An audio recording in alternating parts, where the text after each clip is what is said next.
Her hands trembled as she wrote the date at the top of the intake form, the pen making tiny, nervous scratches that sounded louder than the ticking clock on the clinic wall. The paper smelled faintly of hospital-grade cleaner and lavender, a scent meant to soothe that only reminded Sophie of antiseptic baths and antiseptic questions. Questions about her body that made the room fold inward until all she could hear was her own breath. She had rehearsed this visit a dozen times in her head, every line, every polite refusal, the sterile smile that said she was fine when everyone knew she wasn't. But paper couldn't hold the shape of shame. The more she filled in, the more the words felt like accusations written in ink. Unmarried, works part-time, anxious about exams. The box asking if she had any support at home, she left it blank. Support wasn't something you checked off like symptoms. It was something that showed up, warm and unasked for, like a mug of tea in the shape of someone else's hands. Sophie didn't have that. When Dr. Daniel Hayes walked into the room, he moved like someone who'd learned to soften his edges for other people's fragility. He was younger than she expected, his hair a little rumpled from the wind outside, the lab coat a well-worn armor that somehow made his jawline less severe. His voice was careful, practiced to be both professional and kind without tipping into pity. "Good morning, Sophie," he said, tilting his head toward her. "I'm Daniel. How are you feeling today?" She wanted to answer honestly, that her palms were slick, that the sound of fluorescent lights made her stomach lurch, but the words slid away. Instead, she offered a quiet, nervous. It sounded like a single winter leaf, too small for the gusts of the city. He took the time to explain things with a steadiness that might have been meant to calm anyone, what would happen during the exam, what questions he'd ask, that she could stop him at any point. He never moved without telling her where his hands would go, as if he knew some people needed maps through the body. Sophie felt, for the first half-minute, as if she could breathe around him. But the idea of being touched, of being known in that most private of ways, felt like exposure. Shame rolled in, not for what had happened to her body, but for how small and inadequate she felt beneath it. When he offered her a warm blanket because it had been a cold morning, she saw his smile catch in the corner and something like a flame-lit shimmer on his cuff where a cufflink reflected the overhead light. Later, she would see headlines that called him a rising figure in medicine, a philanthropist with a taste for public campaigns. In that moment, Sophie only felt the distance between the person she was and the person he must assume she was. What would a man like him want with someone like her? She closed up on the inside like a book snapped shut. "Take your time," he said, giving her the space to make decisions. He did not press. It should have been enough. But the moment the exam ended, Sophie felt the air in the room grow too thin. The polite conversation turned into small talk that felt like a spotlight. Her mouth went dry. She made a stammer that sounded ridiculous in the clinical quiet, and then rose too quickly, a motion of panic. "I'm sorry, I can't," she whispered, more to herself than to him. She stepped out into the hallway before she could think better of it, clutching her bag as if it were a life raft.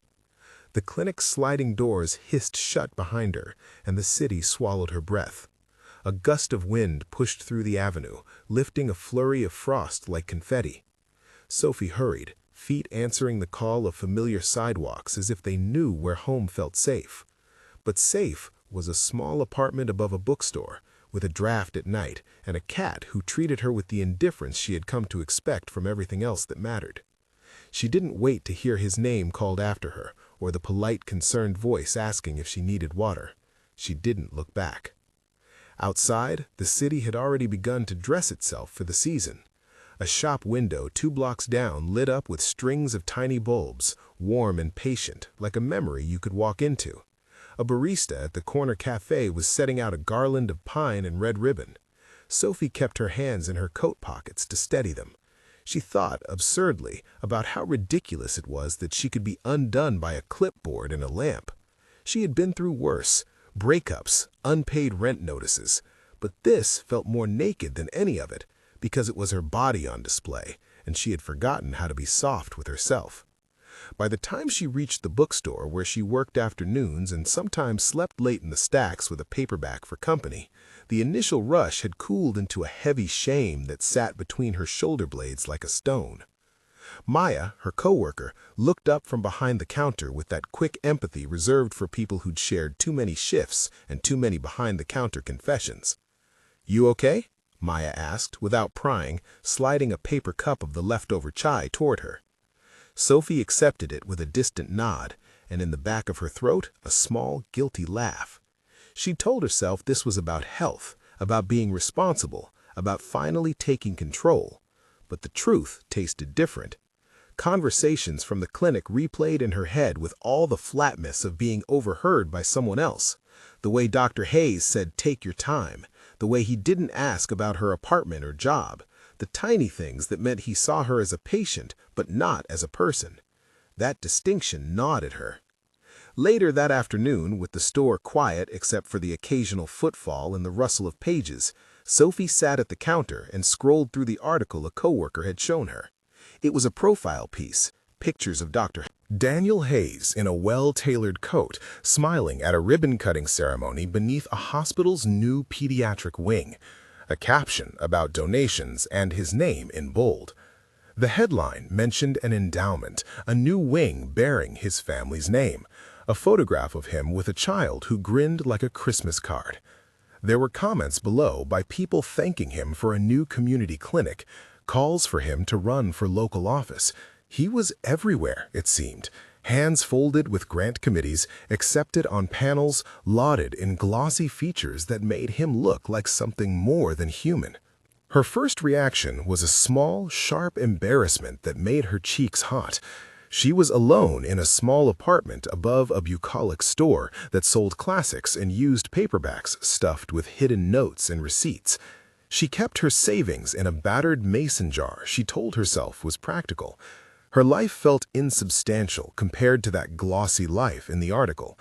She read that he was 35, successful by medical standards, and, most dangerous of all, generous, a man who gave to charities and showed up for press photos under garlands and wreaths.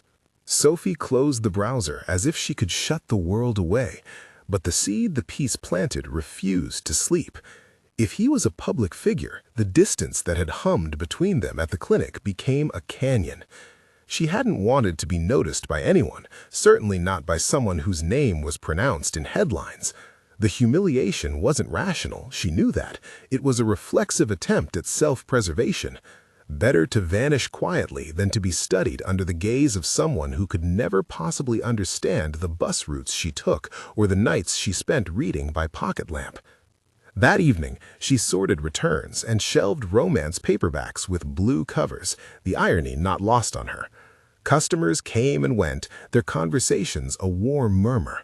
The Christmas window display caught the afternoon light, casting tiny pinpoints of gold across the wooden floor. She found herself watching the lights more than her hands.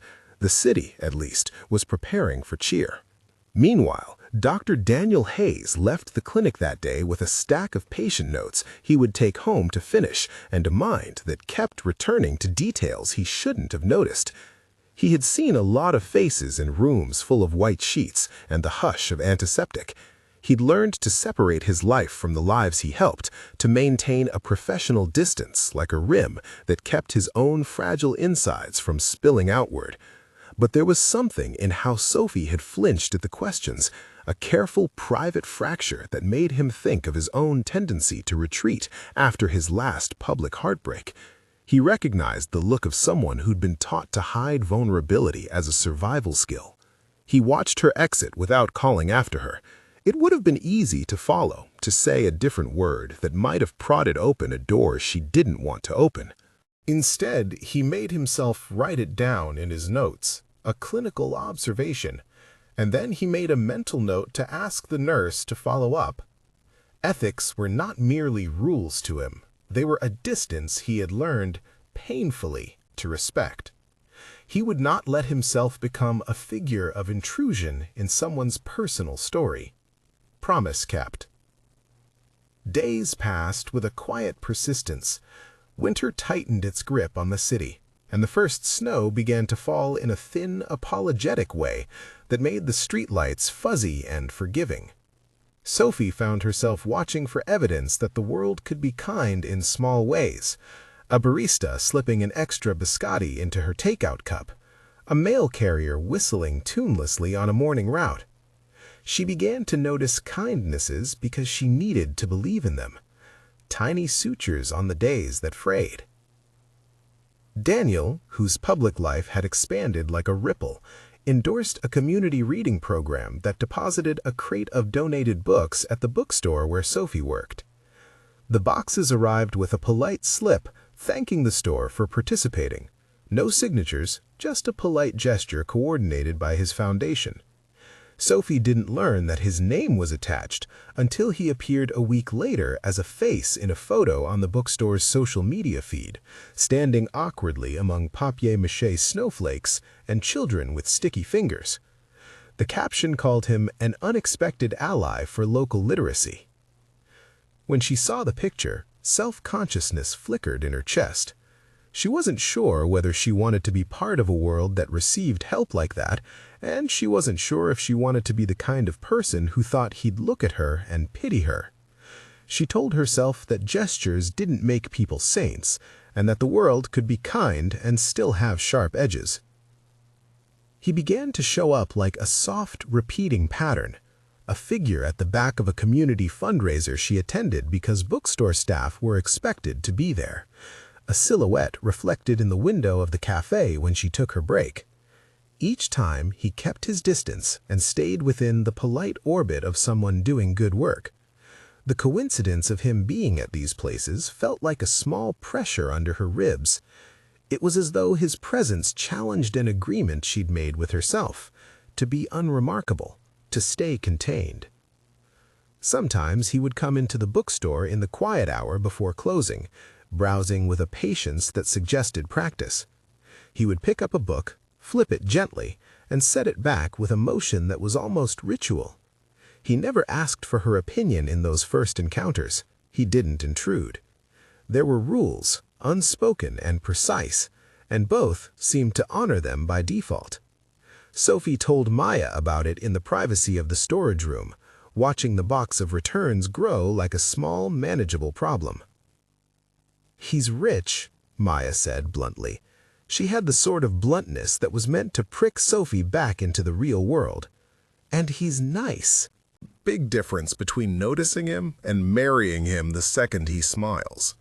Sophie laughed, an airy thing. Marrying him? Please, that would solve none of my rent problems. Maya shrugged. You'd be set, though. That's not the point.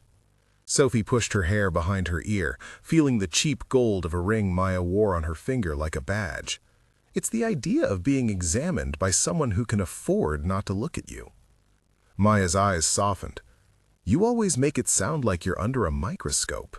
Maybe he sees you as someone he can help, or maybe he doesn't see you at all. Either way, you can decide who you are to him. The truth of that settled somewhere uncomfortable. Sophie wanted to be seen for more than the sum of her anxieties, for the quiet things she carried.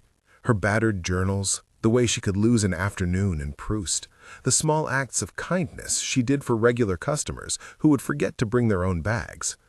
But the more she tried to imagine being seen, the more the idea felt like a fragile balloon, tethered to a post and liable to pop. Winter deepened. The city blurred into a palette of muted grays and the sudden brightness of holiday lights. The bookstore put up a small garland over the doorway, and a child pressed a palm to the glass as if she wanted the warmth inside. There was a certain kind of hope in that, Sophie thought, an insistence on grace despite the cold. The weeks smoothed into the rhythm of work and small, acceptable interactions. Daniel remained a peripheral figure, never intrusive, always present just beyond the line of her comfort. He was like snowfall that didn't accumulate into drift, visible, cold, and somehow reliable. He left a flyer for a free winter health check at the community center in the bookstore's events bin, its edges still crisp. The flyer had his name on it. The photograph looked professional and practiced. People in town mentioned him at the coffee shop, thanking him for the clinic's outreach. He had admirers, clearly. She was not one of them. She had never felt like a scandal. She had felt like a mild weather report everyone glanced at and forgot. But to be in the same room as someone who inspired headlines created a dissonance she couldn't reconcile. She began to avoid the cafe that always seemed to be his stop. She turned the other way when she saw a familiar silhouette under the streetlight. Small acts of avoidance became the architecture of her days. One cold night, after a late shift and a single cup of bad coffee, Sophie walked home feeling the thin ache of fever, but mistaking it for exhaustion. Her chest felt tight, not a pain, but a persistent pressure that shaped her breath into shorter, more careful pulls. She told herself she was fine, that she could sleep it off. She had not slept in a pattern long enough to know the difference between fatigue and precursors. Still, there were signs she couldn't ignore for long. Her phone buzzed with a message from Maya, the letters bobbing on the screen. "You okay?" You left in a rush. She typed nothing back, fingers clumsy from tiredness and something else she couldn't name. She told herself she'd answer in the morning. The city around her went on with its small acts of holiday choreography, a truck decorating a window, a choir of carolers practicing beneath an office building, the smell of roasting chestnuts from a vendor cart. A block from her building she felt it, the room tilting, the air thickening like boiling syrup. She reached for the lamppost and felt her knees buckle. For a moment, the world reduced to the taste of metallic salt on her tongue and the soft hum of a nearby delivery truck. The snow that had been falling earlier, delicate and apologetic, blurred into a smear of white as if someone had painted the night with too many brushes. A flash of panic.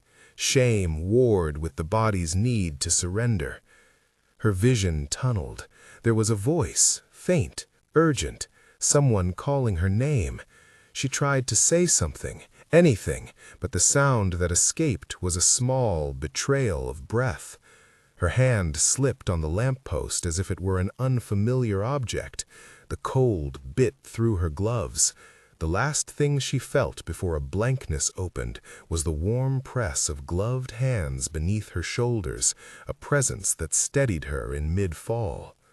When she opened her eyes, there was a halo of light and the smell of antiseptic again, an odd recapitulation that felt like fate or cruel humor. She blinked and saw the face that had been in the clinic, a blur at first, then definite, the man with the steady hands. He was crouched beside her, his coat dusted with snow, breath visible in the cold air. He looked both surprised and fiercely focused, as if someone had rearranged his orderly day into an intervention, and he was trying to manage the new pieces without panicking. "Hey," he said, voice stripped of the professional distance that had defined their earlier meeting. "Sophie, stay with me. Tell me your name." She tried to speak and felt the syllables unthreading. The world narrowed to the warmth of his palm on her wrist and the steady cadences of people in motion. Someone calling for an ambulance, the trample of quick steps on the sidewalk, a muffled sound that might have been a radio. Stabilizing someone in the street is nothing like the artful choreography of a clinic visit. It is small, urgent logistics. Get them off the cold ground, keep them warm, assess. He was not dramatic. He was precise, checking for responsiveness with the kind of methodical attention that betrayed years of training. The paramedics arrived in a flurry of efficient motion, questioning, checking, lifting, and Sophie felt the worry spun around her like snow. She was aware of being moved onto a stretcher, of someone tucking a thermal blanket over her knees. She tasted copper at the back of her throat and wanted desperately to close her eyes. In the ambulance, the world shrank to the patient's cabin. Monitor lights blinking, the distant whine of the siren, the smell of disinfectant, the steady voice of the technician counting a pulse. She heard Daniel's shoes on the pavement outside, then the soft murmur of his voice. He was there, once more within her orbit, but now the parameters had shifted. She was in an emergency, and the language was clinical again. Temperature, hydration, response to stimuli. When they wheeled her into the hospital an hour later, the emergency room was a blur of color and motion, and a nurse placed a hand to her forehead with gentle authority. Sophie tried to make a joke, something to soothe the absurdity of being small-handed and needy, but the sound came out thin. Her cat might be waiting upstairs, she thought. Maya would probably leave a key. She drifted in and out of awareness between the beeping and the muffled voices that sounded like two people in another room. Daniel shadowed the process at a professional distance, his face a profile she could not quite read. He spoke quietly to the nurse about the signs. He asked questions without leaning forward, as if he could keep her dignity intact by giving space. Yet there was no mistaking the way his eyes lingered on her when he thought no one was looking, an expression that suggested worry rather than critique. He signed consent forms and listened to vitals. He oversaw the stabilizing like a man making sure the fragile pieces of a puzzle settled into place. Sophie overheard mention of fever and dehydration, words that belonged more to the stale pages of medical textbooks than to the throbbing in her skull. The doctor told her they'd keep her overnight for observation. The nurse's fingers pressed lightly against her pulse, then squeezed her hand in a brief, practiced show of reassurance. A bag of saline hung on a pole nearby, issuing its slow, steady drip, a metronome of hope. As the night pulled its curtain across the city and the hospital settled into the soft hum reserved for after hours, Sophie lay in a bed that seemed too big for a person who preferred small things. A string of tiny Christmas lights had been draped in the window by some anonymous nurse, casting a constellation of warm specks onto the white sheet. Through the glass, snow continued its tidy fall, turning the city into a landscape of softened edges. The lights looked like something safe and deliberately gentle. At some point, the hubbub outside dwindled to the low pulse of machines and the rustle of staff on late rounds. The corridor lights outside her room glowed faintly, a golden smear under the door. In the small hours, she was aware of Daniel on the other side of that door, present, professional, and disturbingly close to something that felt like personal concern.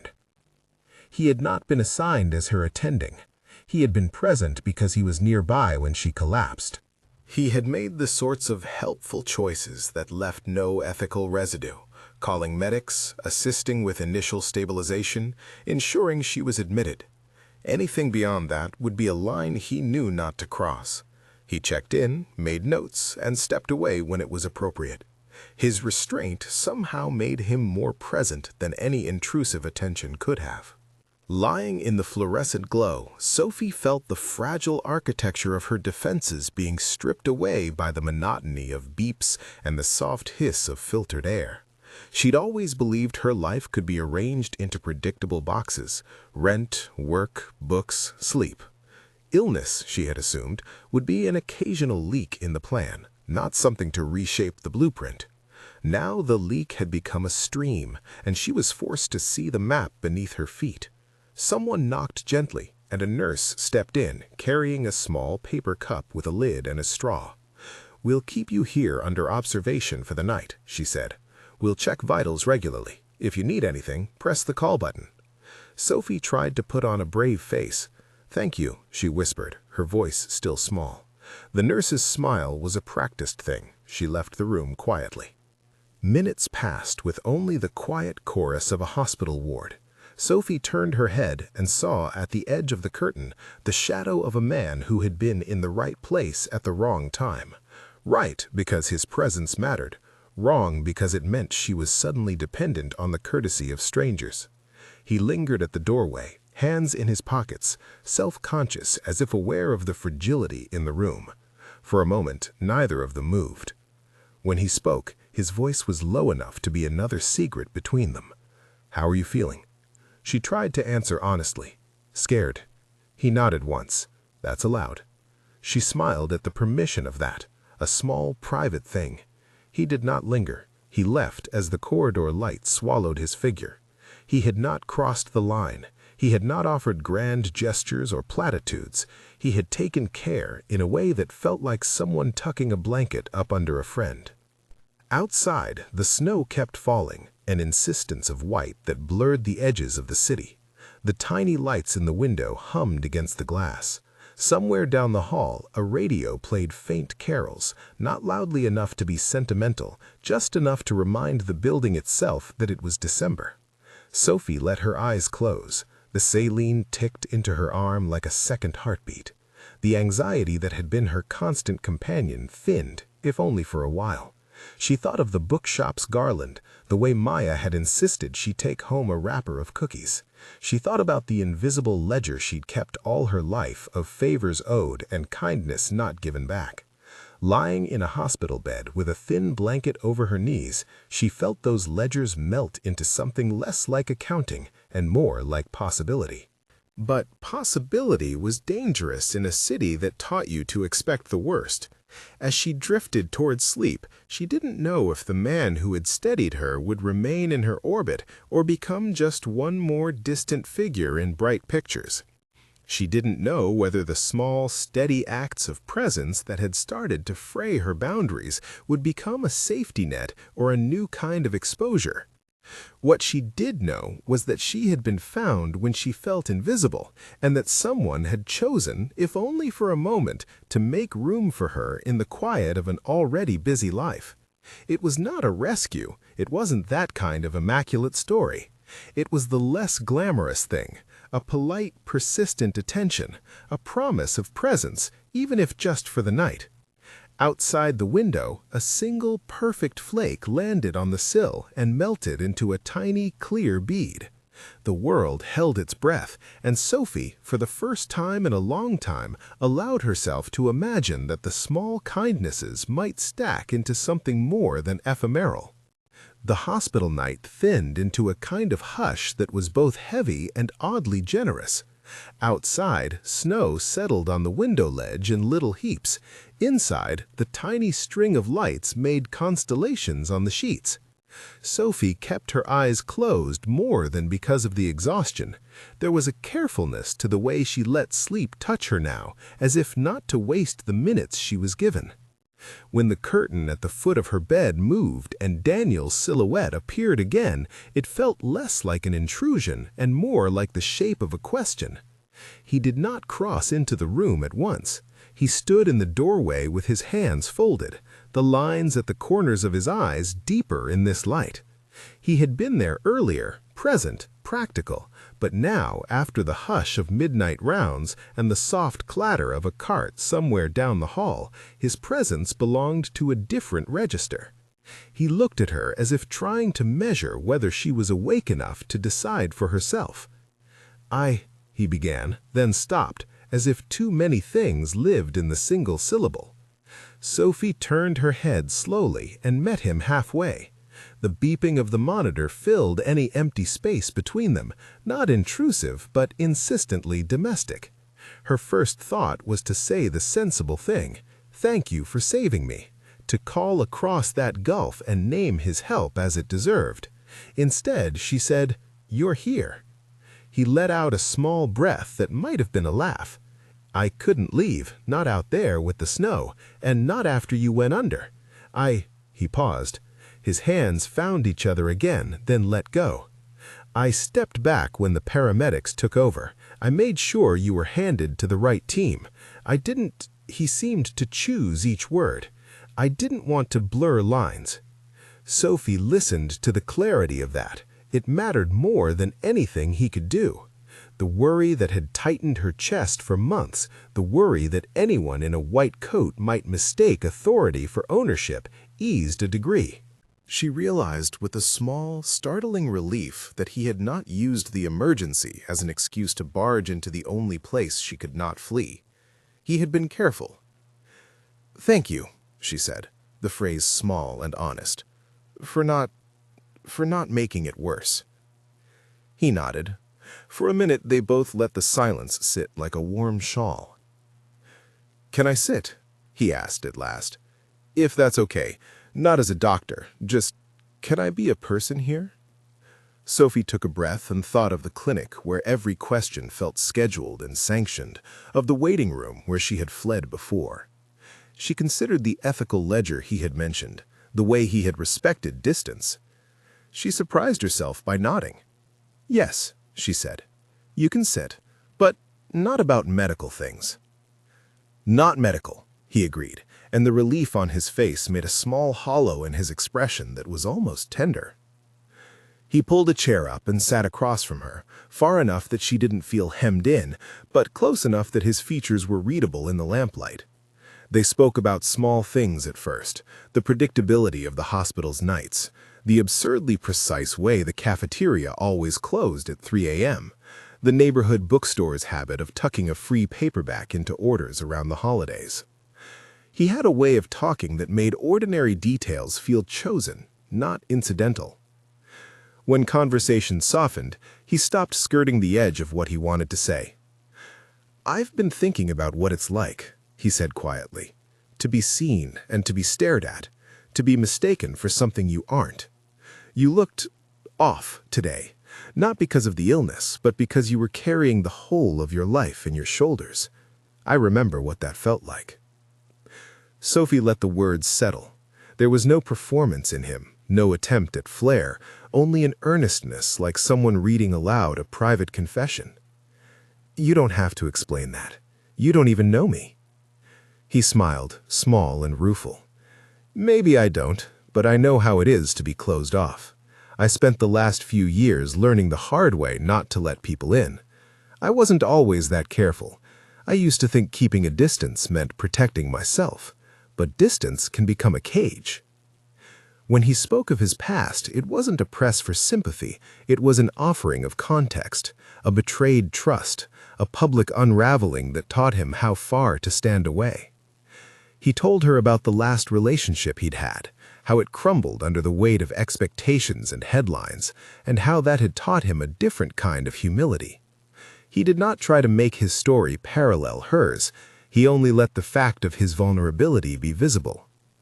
Sophie found herself saying things she hadn't allowed a stranger to hear, the small arithmetic of her life, how she measured rent against groceries, the tiny rituals that kept her from unraveling, a cup of tea at 2 in the afternoon, a habit of rewriting the last page of a novel until it felt kinder.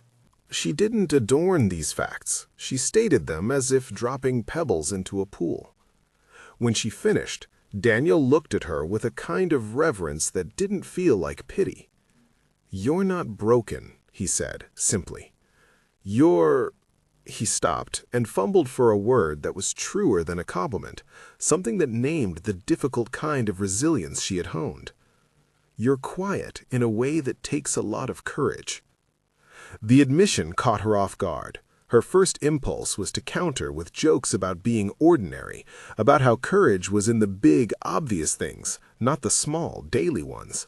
But something in his voice invited honesty, and she let the defenses drop enough to say, "Sometimes I feel like I'm too much and not enough at the same time. Like I've been learning how to make myself smaller so I won't be noticed." He reached forward then, but hesitated, an almost visible thoughtfulness about where to place his hand. Finally, very carefully, he touched the back of her own, not to claim, but to reassure. His fingers were warm. It was a small, human thing, no drama, no pressure, and she felt the world tilt a degree. "I'm sorry," he said, voice catching, "for whatever made you feel that way." The room seemed to breathe with both of them. For a stretch of minutes they spoke of scars that weren't always visible. There was an easy interchange, a soft trading of confidences where each thing told the other that they had been hurt and had learned how to keep going anyway. Then, when the hour felt like the right one and the world outside remained quietly generous with its snow, Daniel leaned forward and lowered his voice to something meant for only 2 people in the room.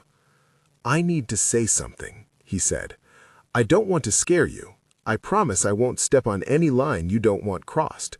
But the other day in the clinic, something about you didn't fit the image I have of the people whose names end up in newspapers. There was a quietness that felt like a dare to look longer. "I've been—" he swallowed. "I've been paying attention." Sophie wanted to tell him it was foolish, that she didn't deserve being noticed beyond the polite glance of a stranger. Instead, because it felt necessary to be honest, she admitted, "When I saw your name in the paper, I panicked. Not because you were famous, but because I didn't want you to think I was pathetic or a charity case." He watched her with a patience that steadied her. "You are none of those things," he said, plainly. "Not to me. He stopped for a moment, then leaned in close enough that she could see the small tremor near his ear. "I don't know why, but when I found you on the sidewalk, I felt like I'd been given something neither of us expected. Call it luck, call it snow, call it timing. But for me, you're not a problem or a headline. You're you." Sophie stared at him. His voice was low. The monitor's beep was the only punctuation. There was a tremor in her own chest, an old, cautious heartbeat that asked an arithmetic of risk and safety. "What are you saying?" she asked, almost afraid of the answer. He swallowed, and then, with a softness that made the words feel like a confession, he said, "You're my Christmas miracle." The sentence landed like a fragile ornament. It was earnest, unpolished, and utterly mortal, exactly the kind of thing she had come to need rather than expect. For an instant, she saw his words reflected in the tiny lights on the sill, each letter like a promise that might melt if handled too roughly. Sophie didn't laugh or scoff. Instead, the steadiness she had cultivated for so long loosened. There were questions crowding behind the sentence. Did he know what he was asking? Was she being asked to step into a role she didn't want? Was she ready to be visible? She thought of the ledger she'd kept, the countless calculations of what she owed and what she could afford in feelings. She thought of the way he had tended to her without claiming her, the way he'd made an obvious ethical choice to respect the boundary between physician and patient. "That line," she began, then stopped. The truth was, she could not know whether this was a miracle in the way the world promised them in greeting cards. She could only know if, in the raw and imperfect place she stood, she felt safer with him than she had with the rest of the world. Daniel waited. He seemed to understand that miracles, if they existed, were often small and incremental. "I don't know what I am right now. A patient, a stranger, an awkward woman you found on the sidewalk. She took a breath. "I need to be sure this isn't because I'm vulnerable and you feel sorry." He nodded with the kind of gravity that told her he had thought this through. "I promise you, Sophie, I'm not saying that because of pity. I wouldn't have come if that were all it was. And if at any point you feel like I'm stepping over a line, tell me. I will step back. I can be a decent man. I can be patient. I will not take advantage." She watched him, searching his face for signs of maneuvering. There was only a tired earnestness, the kind that comes from someone who had been burned and chose, despite that, to be honest. The ethical clarity in his words and the restraint in his actions mattered to her more than the line itself. She felt for the first time in a long while that lack of performance might not be a prelude to abandonment. "Okay," she said, soft and real. "No pressure. Time. And no clinical talk." "Yes," he agreed immediately. "No clinical talk." And he hesitated, as if arranging the shape of what came next. "When they discharge you, I'd like to take you for coffee. Not because I'm your doctor, but because I want to know you. Only if you want that." Sophie thought of the garland in the bookstore, of steam from a cup fogging the glass of a tiny cafe. The idea of being met outside fluorescent lights and monitors felt like an affordance, an unpracticed right. "Okay," she said again. "Coffee, with no clinical undertones." He smiled then, a small, genuine thing that bent the night into something softer. He rose slowly, as if to leave, then turned back with a humility that felt deliberate. "And Sophie, if you change your mind for any reason, I will respect that. I will not pursue anything you don't want." Her answer was a look, then a nod. Sometimes words were too blunt an instrument for feelings being quietly coaxed into the open. Stepping back into the corridor and lingering in the doorway a moment, a shadow framed against the hush. When he left, the click of the door seemed less like a curtain and more like an invitation. The following morning, the discharge papers came with procedural efficiency. Nurses moved with the steady, practiced kindness of people who watched the city's small tragedies pass through their shift. Sophie packed her things with careful hands. The salt-sour smell of the city trailed in through the window when the doors opened, and a brightness of mid-morning sunlight cut into the room, warming the string of lights into something less ornate and more like company. Before she walked out, Daniel found a quiet stretch of corridor. He did not wear the clinical armor of duty. His coat was plain, and his voice, when he spoke, held only the edges of formality. "I made sure you're scheduled with Dr. Perez for a follow-up," he said. "I didn't sign the notes as your physician. I wanted you to have someone else to speak to about anything you need, clinical or otherwise." Sophie felt the care in that choice. It was one thing to be rescued. It was another to have the person who had been there take steps to make sure they did not become entangled in their power as a caregiver. "Thank you," she said, "for that, and for coming." He tilted his head. "Will you let me take you to that coffee place by the bookstore, the one with the garland?" She thought of Maya's face and the little rituals of her life, the way she had learned to survive on small gentleness. She thought of the way the city had begun to feel like it might make room for her. "Yes," she said, and the word felt like an agreement to herself as much as to him. The days after the hospital were gradual in the way that healing is, not miraculous in the cinematic sense, but cumulative. Sophie rested at home, accepting the small kindnesses that arrived. Text messages from Maya with jokes she did not yet reply to, a neighbor who took her trash can in for her, a friend dropping off soup. She took the follow-up appointment with Dr. Perez, a practical, no-nonsense physician who listened and gave measured advice. The appointment was clinical and ordinary in a way Sophie found comforting. It was a reminder that parts of life could be repatched with predictable stitches. In the week after her discharge, Daniel kept his promise to behave as a private person. He texted at reasonable hours with notes that read like little postcards from the edges of his days. A recommendation for a repair place for the heater, a picture of a book he thought she might like, a short note that said he had found a string of lights that were just like the ones in her hospital room. Their messages were not frequent, but they were steady. When they finally met for coffee, it was in the narrow warmth of the cafe's corner table, the garland overhead and the chatter around them making public safety a shared obligation, not a treatment. He asked questions that had nothing to do with her diagnosis: what she read when she was tense, which books on the shelf she hated, what she would do if no one could see. She told him the small truths she had been saving for someone who might not be there tomorrow. He listened with an intensity that was neither consuming nor self-absorbed. It was the sort of listening that validated what someone had to say without collapsing it into counsel or pity.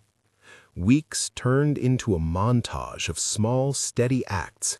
He appeared at the bookstore in the quiet hour, not as a benefactor, but as a customer who bought cheap paperbacks, asking for recommendations in a way that made Sophie feel like a keeper of knowledge rather than a clerk. He came with his own awkward habits, an embarrassing willingness to read aloud the first paragraph of any book he loved, a tendency to not notice when someone paid his coffee tab because he was lost in conversation. She learned the cadence of his hands, the small ways he stirred sugar into his tea. He learned the ritual of the worn spine she could not throw away. Their intimacy was built like a bonsai, pruned and patient. There were moments of misstep, a silenced phone during a quiet dinner that left her feeling unseen, a program she thought he'd forget but didn't. Each small friction was met with apologies and adjustments. The ethical scaffold they had erected remained firm. He never showed up in a clinical capacity. He kept their initial encounter factual when they spoke about it, and when work required him in public or professional spaces where they might intersect, he was careful to keep their interactions casual and equal. Sophie watched her own walls lower with a trepidation that felt like learning to trust a brittle bridge. She allowed herself to imagine small futures, a weekend where they might visit a small museum, a stolen afternoon of snow-quiet reading, the possibility of a dinner where she didn't catalog everything she ate as an expense. She found that the more he simply existed in the same orbit without attempting to fix or own her, the less frightened she was to be seen whole. One evening in December, when the city had surrendered to the tidy insistence of holiday lights, Daniel surprised her with an invitation to the cafe where they'd first had coffee. The place had been arranged by the staff, garlands and a small wreath on the window. But the surprise was not the decorations. It was the quiet earnestness in the way he reached for her hand across the small table, fingers finding hers as if they had practiced the motion in private. "I've been thinking," he said, in a voice that carried both affection and gravity, "about how you saved me from believing the world could only be sharp edges. You've made room in me for gentleness. I'm not grand about this, and I'm not the best with speeches, but I want to ask, will you be with me? Not because I can offer you things, certainly not because I think I can mend what was hurt before, but because I've come to want you in my life in the quiet places." Sophie felt the old ledger stir, that meticulous list of reasons to decline, to hold back. She thought of the small proofs of his patience, the books, the texts, the way he'd insisted she see another doctor, the nights he'd been content to stand at a door rather than invade a bedside. She thought of the hospital lights like tiny promises and how he had used them to say something vulnerable. "Do you know what this is?" she asked, half a question, half a test. "Is this rescue or is this choosing?" He let out a breath, and for the first time she saw fear there too, the fear of being mistaken again. "It's choosing," he said, "and if at any point it stops feeling like choosing for you, you'll tell me, and I'll step back. I will step back because you asked me to, not because I'm avoiding the hard part, but I'd like to choose you, every day if you'll let me." The simplicity of that request, plain, repeatable, and grounded, felt like an answer to a prayer she hadn't known she'd been holding. Sophie realized it wasn't the grandeur she had feared that made the difference. It was the promise of constancy, the smallness of daily decisions. "Yes," she said finally, "I'll choose you too, but on my terms. No headlines, no assumptions." He smiled, a slow unfolding, and slipped a small ring, humble and spare, onto her finger. It wasn't a spectacle, it was a quiet token, more a promise than a plan. Around them the cafe hummed with carols barely audible under conversation. Snow pressed its seal to the glass outside, and the garlands shivered slightly with the breath of people moving past. Months later, on a soft afternoon when the city's rhythm had loosened into something human and easy again, Daniel proposed properly, not with fanfare, but with the careful theater of someone who had learned to make space for another's needs. He had arranged for a small celebration at the bookstore, a place that had become a joint sanctuary. Maya had decorated a corner with strings of lights and paper stars. The same garland that had felt like possibility now felt like a shared history. He knelt not as a dramatics, but as an act asking for partnership. "Sophie," he said simply, the words steady, "I've never been good at grand gestures. I believe in steady presence. I want to keep choosing you. Will you marry me?" Her laugh came out wet and surprised. She remembered being the woman who thought herself too small, too fractured to be loved. The ring she had been given earlier had been a promise. This moment was the company of witnesses who had seen her both at the hospital and during Slow Tuesdays. She felt the full weight of the years she had carried, of self-scrutiny and thrift and stubborn tenderness, and the way they had, improbably, shaped her into someone else wanted to keep. "Yes," she said, firm now. "Yes." They hugged, not because it erased the past, but because it affirmed a future they would build together, one measured in cups of coffee and shared silence, in appointments and holidays, in the slow proof of presence. As they stood, hands linked and fingers laced, the bookstore felt like a circle closing around them. Outside, snow fell thin and steady, like pages turning. The story did not end with a miraculous cure or an overnight transformation. Sophie still had anxious moments. She still managed the practicalities of rent and lists and the small arithmetic of life. Daniel still had nights when the old reflex of distance came easier than intimacy. What changed was not the absence of fear, but the decision to remain even when fear was present. At the year's close, they returned to the hospital where it had all flickered into being, not to reclaim a scene, but to leave a small gift. Sophie sat in a chair in the atrium, a book unopened on her lap, while Daniel placed a small box of donated paperbacks by the entrance, a quiet nod to the circulation that had put them together. He did not speak loudly. Words were unnecessary. They stood beneath the string of lights that had once laced the window of her room, hands finding each other like two notes in a melody. When they walked home that night, the city was a scatter of lights and soft snow. Above them, the sky held the hush of winter. They paused under a bough of an awning, breath of visible pledge. He turned to her and, with that same low, earnest tone that had altered the course of her winter, folded his hand into hers. They did not promise a miraculous life. They promised instead to be present. They promised to choose each other on ordinary days and to stand close when storms came. It was, in its own small way, a miracle. Two quiet people deciding to stay. Under the glow of the street lamps and the subdued gleam of shop windows, Sophie rested her head briefly against his shoulder. She thought of the long ledger she'd kept of deficits and compensations and found it replaced by something else. A tally not of what she lacked, but of moments where she had been noticed instead of measured.